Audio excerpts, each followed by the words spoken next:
central bank. And right now, America, Europe, China, Japan, and every other major power, listen to this carefully, have all hit stage 4 at the same time.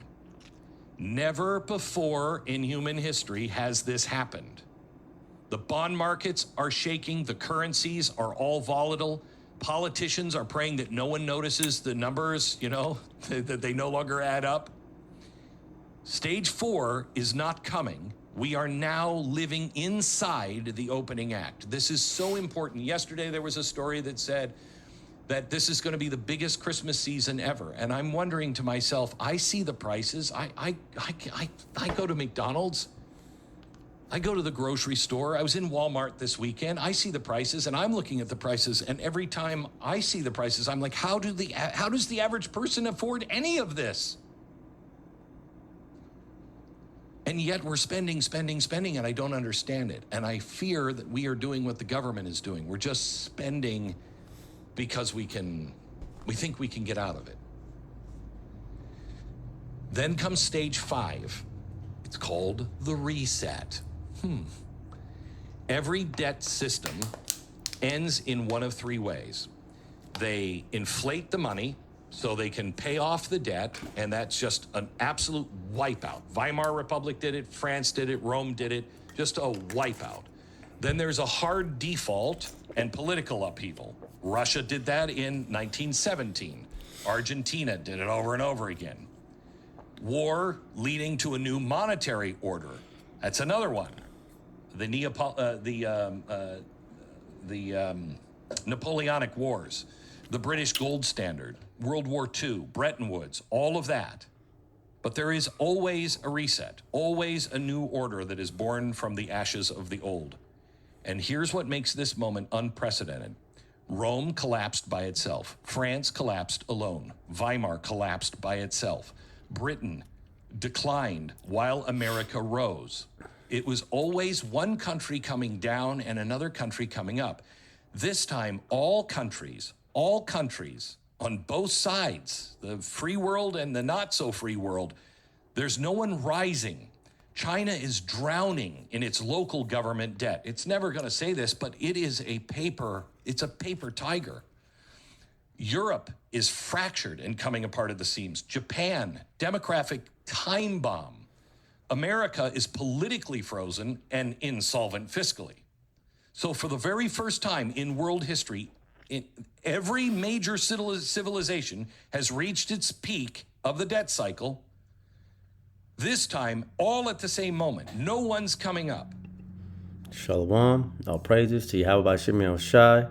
Double honor to the elders and the apostles of Great Millstone, whom rule and teach well, who taught us his truth. This is Brother Yeshua from the GMS Atlanta camp, and it's a lot for the long introduction. That was a 3-minute introduction, roughly about. But there was a lot of information that this Edomite was going into. And we truly are in those end times. Because as this Edomite put it in, as this Edomite put it out, we are in a time where it has never happened. And why is that? Because all of the countries, all of the powers that be, all of the princes, the kings, they are all beginning to fail, and the world has no answer to it. Christianity is telling you to continue to vote left, continue to vote right, whatever it may tell you. And this man is, on an earthly spectrum, he's telling you that it's done. But what's the scripture say?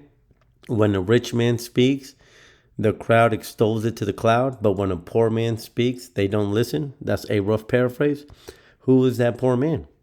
The poor man are the Israelites. First and foremost, starting with the elders and the apostles. The elders and the apostles of GMS have been telling you the same thing. The scriptures have told you the same thing. But now here it is. You have this Edomite, Glen Beck, and he's got 320,000 views. And all those 320,000 views, they still don't know the answers. But by the mercy and the grace of Yahweh Shem Shai, we have the answers. See, this is where scriptures like Isaiah 33 verse 6 come into play. And wisdom and knowledge shall be the stability of thy times. Because as we see in that video. That guy doesn't have any stability. You can see the fear in his face, man, because he doesn't know what's next. America, the world doesn't know what's next. America's failing, Japan is failing, China's failing, Russia's failing. The whole world is failing, and people don't have an answer. And that's because Yahweh Hashem Yahweh Shai, he's not dealing with them. Matter of fact, let's get that really quick. Let's get on. I've been bringing this up quite often. Isaiah 44:18. KJV says, they have not known nor understood. The world hasn't known. Specifically, 2/3 of our people and all of the world, they have not known nor understood. Why? For he has shut their eyes. Who is he? Yahweh Hashem Yahushua himself has shut their eyes. Why has he shut their eyes? He shut their eyes because there are a specific, there's 2/3 of our people that have to be judged for what they've done in their previous life. And then the heathens have to be judged for what they've done to the so-called blacks, natives, and Hispanics. He's shut their eyes. They have no answer. They cannot see in their hearts, their minds, their la'ab, that they cannot understand. And we can understand because we have that wisdom. We have that knowledge. And what is that wisdom? What is that knowledge? Well, first and foremost, wisdom, the beginning of wisdom is the fear of Yahweh Hashem Yahushua. And what is that fear? The fear is the reverence. And where does that reverence come from? The fear, that reverence comes just like, growing up, with a father. Why did you fear your father? Why? Because you understood that your father, though he loves you, he still whooped that ass. See, Christians don't have the father that we have. Christians don't have in the minds of Christians, their father just loves them. They can, go out and be, spiritual whores. They can break all the laws, and in their mind, their father just loves them. But yet in the world, in the real world, that doesn't apply that. But they somehow try to apply that to the righteous judge. It does not make sense. Wisdom. See, we have the wisdom. We have the reverence. Why do we have that reverence? Because we understand where we come from. We understand that we went up. We understand that Yahweh Hashem Yahushai put us through slavery. We understand that Yahweh Hashem Yahushai. We understand that Yahweh Hashem Yahushai caused our babies' heads to be, smashed upon the rocks. And there's a payback coming to that. That's that knowledge. The knowledge is the scriptures, right? Doesn't Ecclesiastes 1 verse 9 say that that which has been shall be, there's nothing new under the sun? Doesn't the scripture say that Yahweh Hashem Yahushai's judgment is as a circle? So that means that the same thing that we went through, now we understand, now we have the knowledge that we're going from the receiving end to the giving end. And that's the stability of our times, because as this aeon, this age, this age of the toves mentioned in Daniel 7, this age is coming to an end. These people, they don't understand what's going on. But we understand that this is the strength of our salvation. Let me say that again. We understand that the failing of America and the failing of the world, we understand that us losing our jobs, we understand that us losing our families, we understand that us going into concentration camps, we understand that us being beheaded and going out as martyrs, as a beautiful stench, the fat of the sacrifice. We understand that this is the strength of his salvation. See, you cannot have salvation without there being a fear. You cannot have salvation without there being a trial. The three sons, Meshach, Shadrach, and Abednego, those three sons couldn't be saved if they weren't in that furnace. Isn't our prayer for salvation? Of course it is. Salvation from what? Salvation from the ICBMs. We cannot be saved unless we are in imminent danger. We will come to a time where we are tried, and we will come to a time when things are taken from us, whether it be financially, whether it be our jobs, or whether it be our family. But nonetheless, we will be saved from it. The fear of Yahweh, Bahasham, Yahweh Shai is his treasure, and that is truly our treasure. Our treasure is that why you have these Edomites out here crying, not understanding why things are happening the way that it's happening? Our treasure is that we know the secrets. I remember when I was in, I grew up in the 90s. That was, matter of fact, let's see if that's still available. It was a FAQ walkthrough. I still remember that sign. Oh shit, Game Facts. There it goes right there. Oh, that's nuts. You could go here, like for example, like you could go here and you can type in Zelda, Ocarina. I'm going off. Ocarina of Time. Right here, look at this shit. You could go in here and you can get a guide. And like this was a way of cheating, but people would go through it. I can't believe this site's still up, by the way. So like I'm going off. But the point is this, that you'd be able to go through it and you would be able to read the walkthrough. You would, if you got stuck and the game's beginning, the first 3 dungeons, Dungeon 1, inside the Deku Tree, Hyrule, however, from them you have flip flex.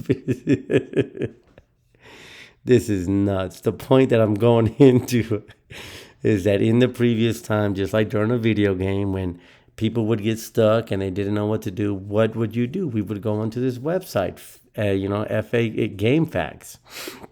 And then we would, okay, we're going into a difficult situation. And then, we would get the cheat code and we'd be able to go past it while everybody else was stuck. And this is our cheat code. This is the fear of our treasure. Our treasure is the walkthrough.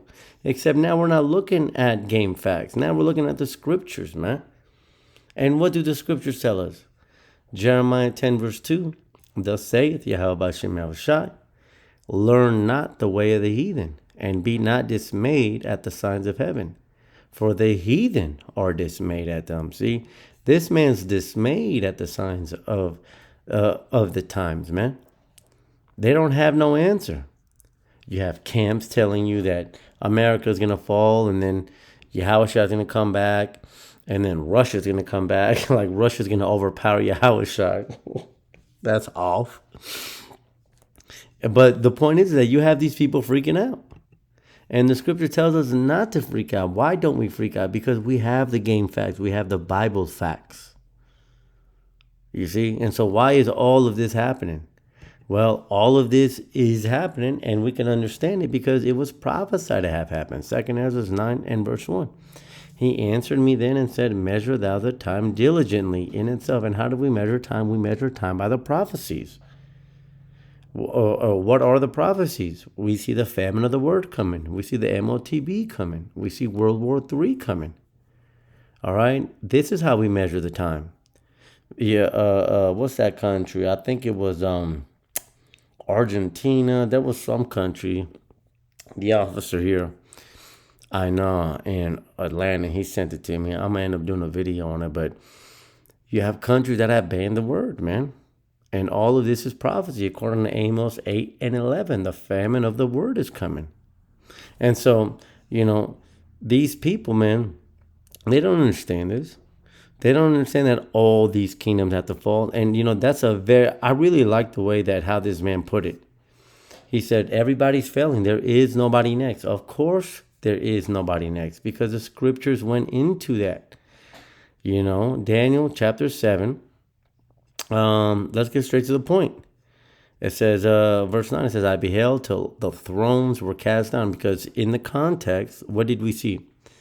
We saw the fall of the Assyrian Babylonians. We saw the fall of the Medo-Persians. We saw the fall of the Greek Empire. But then we saw the fall of the Roman Empire. And then we would see the fall of the revised Roman Empire, the toes. Right? And what do we end up seeing? I beheld till the thrones were cast down. Why? Because there's nobody next. China's not next. See, as Glen Beck was going into, there's nobody else coming up next. Everybody's failing. Why? Because this is the last kingdom. America is a revived Roman Empire, and there is nobody else. And these people, they don't understand that, even though it's so plainly written upon the tablets, it's so plainly written in the scriptures, but we understand that. That's why this is our treasure. It says, I beheld till the thrones were cast down. And those thrones represent rulerships. And I just named off those rulerships. There is nobody coming after America. There's nobody coming after the Romans. Daniel didn't see 5 beasts, man. He saw 4, and that's it. What did he see next? And this is what we look forward to. And the Ancient of Days did sit. That's Yahweh the Father, whose garment was white as snow. That's purity. And the hair of his head like the pure wool. His throne was like the fiery flame, and his wheels as burning fire. That's the chariots. And this is how Yahweh Shai is coming back. A fiery stream issued and came forth from before him. And that's that same fiery stream mentioned in 2nd Ezra, the 13th chapter, which is going to destroy the armies of this world in the valley of Yahweh Shaphat. He neither lifted up sword, right? But matter of fact, let's go ahead and pull that. So I'm not trying to butcher the scriptures, man, but I want to show how all these scriptures beautifully line up. Because what did we just read about? We just read about a stream. It says, and it's but 2nd Ezra 13:10. But only I saw that he sent out of his mouth, as it had been a blast of fire, out of his lips a flaming breath, and out of his tongue he cast out sparks. And that's the exact same thing that we are seeing here. That fiery stream came forth before him. Thousands ministered unto him. And that's exactly what we're going into. When Yahweh Shai comes down, thousands of thousands are going to minister unto him. This is mentioned in Revelation 19, verse 11. And I saw heaven open up, and behold, a white horse. And a horse in the ancient times was an instrument of war. And doesn't the scripture say that Yahweh B'Shem Yahweh Shai will not meet thee as a man? No. See, we have a Lord of hosts. We have a God of hosts, right?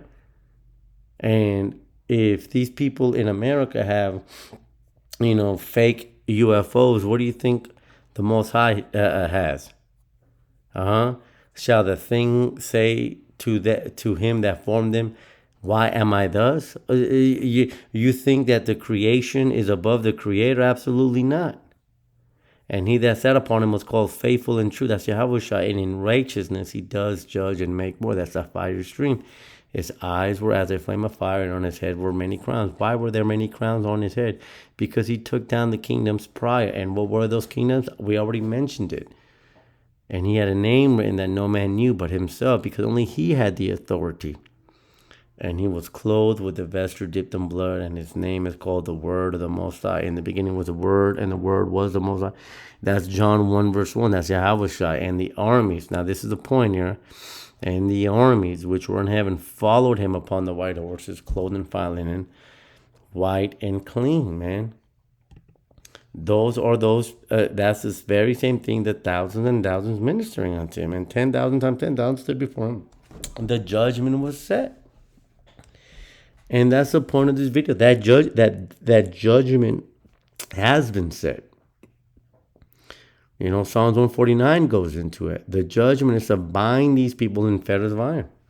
And the books were open. And this video is a perfect example. This video and many other videos, put together by GMS are perfect examples of the books being open. Why? Because it's been revealed. It's been manifested. The secret that has been made known, the secret that has been, shown to the world is being revealed only to those that Yahweh B'Shem Yahweh Shai has elected to be able to hear his truth, man. See, there is no coming up next, man. That's the point that I'm trying to get to. After these kingdoms, after the Roman Empire, that's it. After the Roman Empire, the Israelites have next. What I have here? What is this? 2nd Ezra. We'll just go ahead and close it out. I mean, I think the point has been made. 2nd Ezra. Well, let's get Sirach and 10. What is that? Sirach 10. I think it's 7. I'm not going to guess it. It says, Sirach 10 and verse 8. Because of unrighteous dealings, injuries, and riches got by deceit, the kingdom is translated from one people to another. And while these Edomites can't understand who's next, we can understand who's next. The Israelites are next, man. China don't got next. Mexico don't got next. This Edomite doesn't understand who's got next, but we understand who's got next. And that's first and foremost Yahweh Shem Yahushai, King David, the elect, and the innumerable multitude. This world is done. There is no more hope. Our only hope is Yahweh Shem Yahushai.